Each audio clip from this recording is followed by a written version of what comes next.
Bueno, buenos días, buenas tardes, buenas noches a todos. Desde la Escuela de Cábala, un placer enorme tener a Juli Peradejordi. Un honor, no sé, estoy inflado, inflado del honor, me infla estar aquí con él. Yo sé que no sé si le va a gustar tanta presentación, ya se va a poner incómodo porque le conozco mucho, pero hay que presentarlo como un gran editor. A mi modo de ver, el editor que más ha difundido en lengua castellana todo lo que tiene que ver con la cábala. Editorial Obelisco bueno, podemos decir impresionante lo que está en los últimos años, lo que ha publicado, lo que está publicando, lo que publicará, toda la colección del SOAR. Bueno, ni hablemos, no sé, es tanta la cantidad de material, pero aquí se encuentra con nosotros desde un punto de vista como profesor, como maestro, aunque él ya dijo, yo lo hago en ratos libres, pero bueno, en ratos libres que ha tenido mucha fuerza, la gematría, la numerología, de la cual él es especialista. Juli, bienvenido, un gusto, ¿cómo estás, Juli? Pues muy bien, muchísimas gracias, Mario. El gusto es mío y el honor es mío de poder compartir. Gracias, gracias. Cuéntanos un poco esta clase, que no sabemos si llamarla masterclass o una clase de gematría. ¿Qué es lo que nos vas a explicar? Tantos años que yo recibo cada Shabbat tu gematría semanal, que si no la recibo me preocupa, pero siempre la recibimos muchos y estamos felices. ¿Qué se va a ver? ¿Qué nos vas a poder explicar a toda la gente que siempre está como muy curiosa de la numerología en la Kabbalah? Cuéntanos un poco.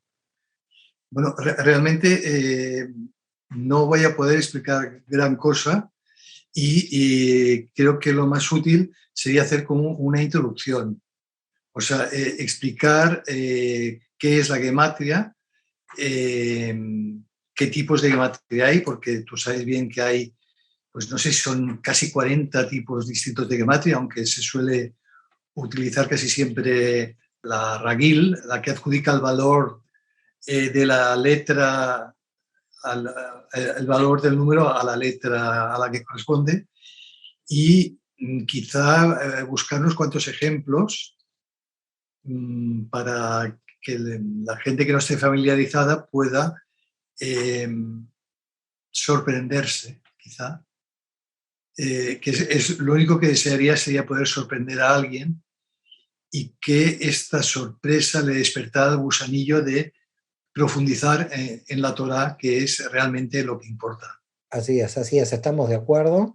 Y lo importante es que siempre la gematría lo que trae, más que el número, que yo termino pensando muchas veces, ¿no? Que el número es una excusa, el fondo del sentido, ¿no? Todo el tema entre el bien y el mal, la paradoja de encontrar en la raíz del hebreo tanto los aspectos negativos como positivos de una misma situación se ve claramente, ¿no? En la gematría.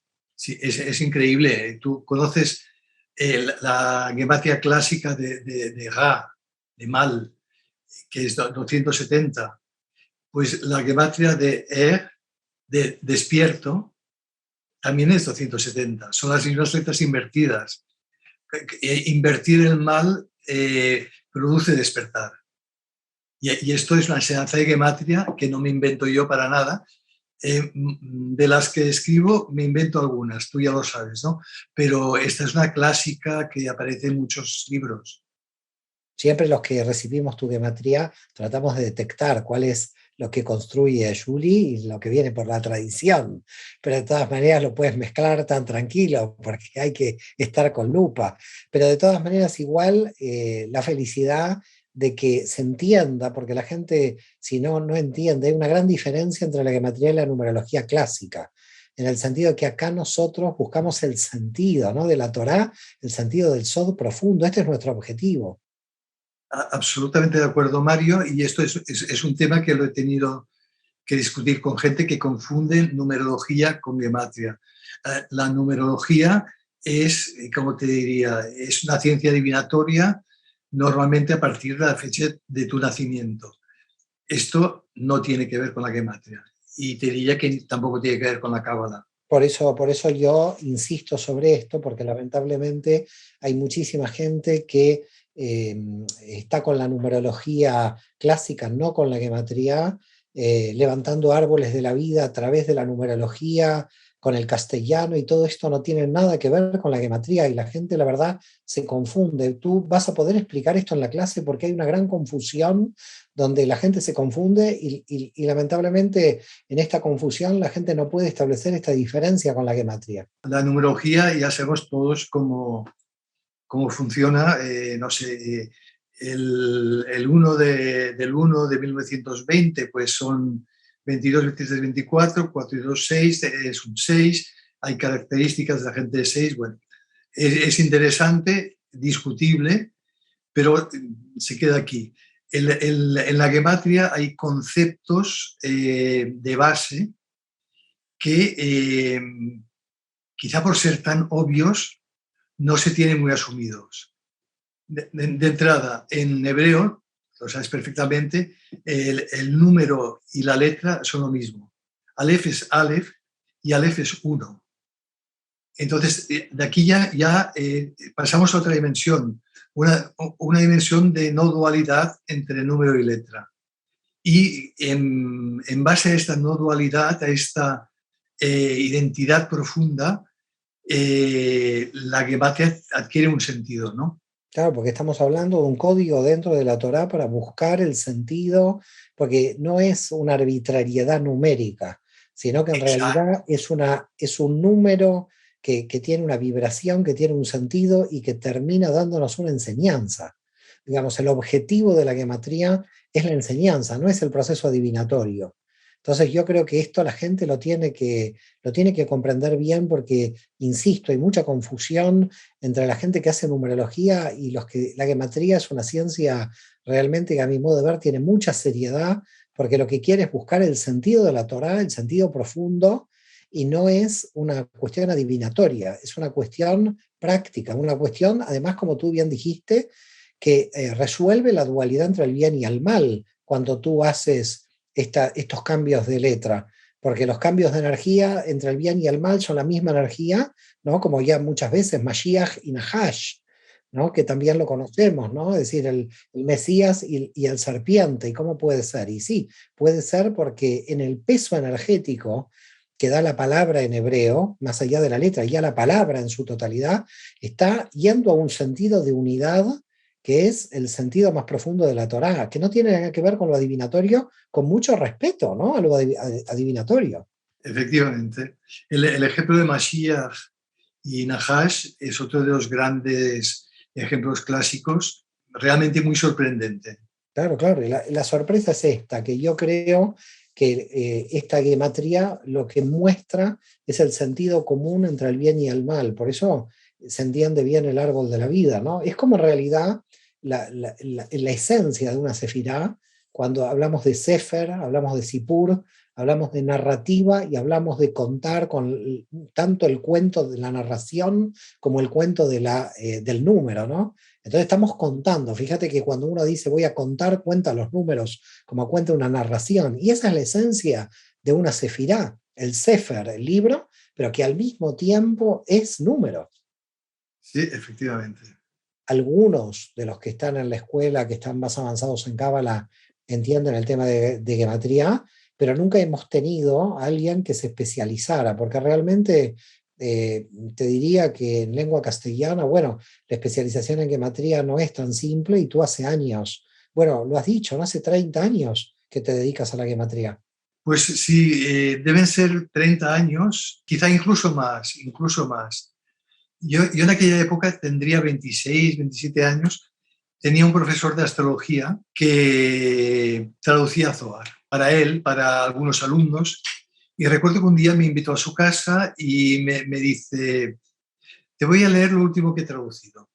Y me leyó un párrafo de Zohar del cual no entendí absolutamente nada, pero nada. Incluso pensé, pero ¿qué interés le ve este señor a esto, no? Y la cosa quedó aquí. Pero como me lo dio por escrito, lo volví a releer y a releer y poco a poco fue como permeando en mí y lo encontré interesante. Entonces recuerdo la primera gematria que descubrí, porque esta la descubrí aunque luego me di cuenta que vi que está en el Zohar y está en todas partes, era la gematria que relaciona la luz con el secreto. A ver, la gematria de luz, que en hebreo es Or, es 207. Y la gematria de secreto, que en arameo es Raz, el Resh Zain, también es 207. Entonces pensé, ostras, la luz es el secreto. Todo empezó un poco así. Luego fui encontrando, las apuntaba y poco a poco he ido haciendo un fichero de gematrias que utilizo. Pues cada semana hago un trabajo sobre el tema, ¿no? Ahora, precisamente para la semana que viene, está preparando, bueno, es bastante complejo, pero una de las gematrias que encontraba es que la gematria de Torah, que todos sabemos que es 611, resulta que es la gematria de Sod, que también quiere decir secreto, sumada a la gematria de Israel. O sea, 70 sumado a 541 nos da el 611, que es Torah. De lo que se deduce que la Torah es el secreto de Israel.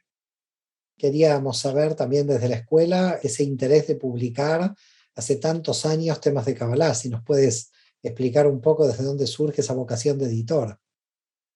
Bueno, la vocación de editor yo creo que es casi astrológica, con un sol en Capricornio en la tercera casa, o escribo o edito. Y como escribir no lo hago tan bien, pues prefiero editar, y la vida me ha llevado hacia aquí, ¿no? O sea, escribiendo nunca me habría ganado la vida, en cambio editando sí. Y como editor de temas de judaísmo, pues mira, el primer libro que se publicó en Obelisco era un libro que yo había leído en francés sobre el Quijote, que se llamaba el libro Don Quijote, profeta y cabalista. Y la teoría, en 4 palabras, de la autora era que Cervantes conocía el Zohar y hacía muchas alusiones veladas al Zohar en el Quijote. Me gustó mucho la idea. Entré en contacto con la autora, que en aquella época vivía en Almería, y tradujimos el libro y lo publicamos. Este fue el primer libro. Luego, a raíz de este libro, me vino a ver a Mario Satz, que tú conoces. Y Mario había escrito Jesús el Nazareno, terapeuta y cabalista, un poco en la misma línea. Y publiqué el libro de Mario. Y también, al cabo de un tiempo, Mario me había traducido para él el Sefer Abair, el libro de la claridad, y Mario me brindó su traducción. Y fue el primer texto clásico que publicamos. A partir de aquí, podemos decir que Vino Yetzirah, vino una antología del Zohar, la edición completa del Zohar, Jaime Vital. ya tienes el libro de la figura de Abulá, tienes mucho, Sí. ya estás en un material, ¿no? Como estamos teniendo, gracias a Dios, lo digo, ¿no? Porque un gran material, nuestro amigo Yosef Beira también publicó hace poco con nosotros, es decir, que realmente el fondo editorial que está haciendo Obelisco para los estudiosos de la Cábala en castellano, te lo agradecemos infinitamente, porque realmente todo este material hace 30 o 40 años, pero nadie soñaba, ¿no? La gente encontraba solo lo de John Fortune o algunas cosas de los Rosacruces que daban vueltas por ahí, pero en realidad de Cábala, desde la tradición, en castellano se encontraba nada, ¿no? Había una traducción parcial del Zohar de Ariel Bension, no sé si lo recuerdas. Sí, la tengo. Además. La tienes, ¿no? Y luego estaba en los años 20 una traducción también parcial de parábolas del Talmud de este Rafael Cansinos Asens, exacto. Se llamaba Las bellezas del Talmud. Sí, la tengo también, pero eso estamos hablando de libros que prácticamente... Sí, pero es que aparte de esto no había más. No había nada. Algunos aforismos de Al-Azraqi, aforismos talmúdicos ahí sueltos también, pero realmente en castellano no había nada. Por eso digo, sin Obelisco no sé realmente cómo hoy un estudiante de Cábala podría estudiar, porque las referencias en las clases, en la escuela, que damos permanentemente a las obras de Cábala tienen relación directamente con vuestra editorial, ¿no? Con el trabajo tan impresionante que estás haciendo. Y yo, en nombre de tantos miles de lectores, yo te felicito porque es una labor silenciosa pero muy eficaz, porque es que si no hay un editor de estos temas no existiría la posibilidad de que mucha gente que no sabe hebreo, que no tiene, y por eso piden y siguen pidiendo. La gente pide y se publicará Luria en castellano y se publicará Cordovero en castellano y no sé, habría que ir al secreto del obelisco, al SOD del señor Juli para saber porque el deseo de la gente de leer estos clásicos, ¿no? Tiene que ver con tu editorial, con la posibilidad de que tú sigas avanzando en este camino. Sí, el problema es encontrar traductores.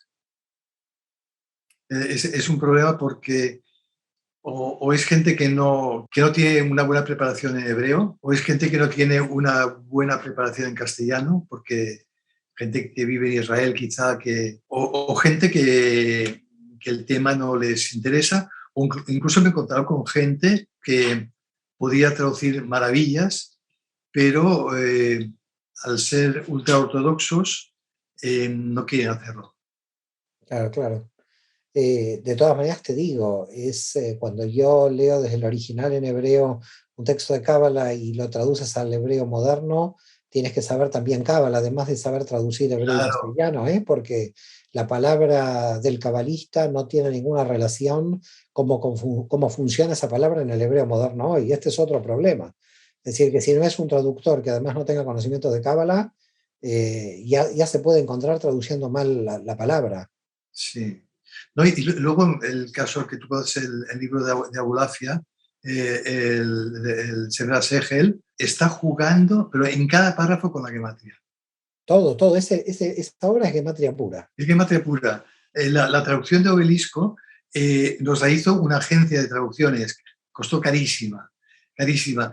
Y yo tuve, y fue un placer, anotar casi palabra por palabra, porque la traducción No reflejaba. no lo reflejaba. Claro, claro. Es que no, me pasa a mí con Luria, que cuando yo trato de mirar la palabra como hoy se habla en hebreo y como Luria lo utilizó en el contexto de la Kabbalah, es que dicen cosas totalmente diferentes si no sabes Kabbalah. Entonces también es un problema, no solamente por saber hebreo, hay que saber Kabbalah además de saber hebreo. Sí, sí. Es un tema, por eso te digo, es un trabajo el que tú haces ingente, ¿eh? La traducción, la edición. La verdad que muchas felicitaciones por parte, y te vuelvo a reiterar, mías y de todos los que te debemos tanta lectura. Hace unos meses salió en una subasta en Israel un manuscrito de Jaime Vital de una página. Era un manuscrito de tipo mágico para defenderse durante las pandemias. Sorprendente como algunos textos de sabios tienen como una vida propia que se mantienen ocultos hasta el momento que han de aparecer. A mí me chocó bastante. Qué fuerte, ¿eh? Bueno, y yo siempre estoy permanentemente explicando que gran parte de la Kabbalah todavía está en manuscrito. Es decir, que muchos, por ejemplo, toda la escuela de Soria, no tenemos información de la escuela de Soria, sino por Gershom Scholem y sus libros, están todos en manuscrito. Sigue habiendo un conocimiento oculto de la Kabbalah que se sigue manteniendo oculto a pesar de que sigamos traduciendo, ¿no? Porque el manuscrito hay que editarlo en hebreo primero. Exacto, exacto. Yo creo que solo en Italia hay miles de manuscritos cabalísticos sin transcribir. Sí, Solo en sí, Italia. sí, sí, los de Recanati, hay cosas de Recanati y de otros, porque la cábala en el siglo XVI se desarrolló también mucho en Italia. La obra de Sarug, del propio Israel Sarug, que es la interpretación, la segunda vertiente de interpretación de Luria también. Es decir, realmente estamos ante un conocimiento que recién comienza a expandirse. La gente todavía no tiene conciencia del tamaño de la sabiduría que hay oculta aún, ¿eh? Pero bueno, gente como tú lo está revelando. Bueno, pongo mi granito de arena, ¿no? El precursor, no di el Mashiach, pero fue Scholem.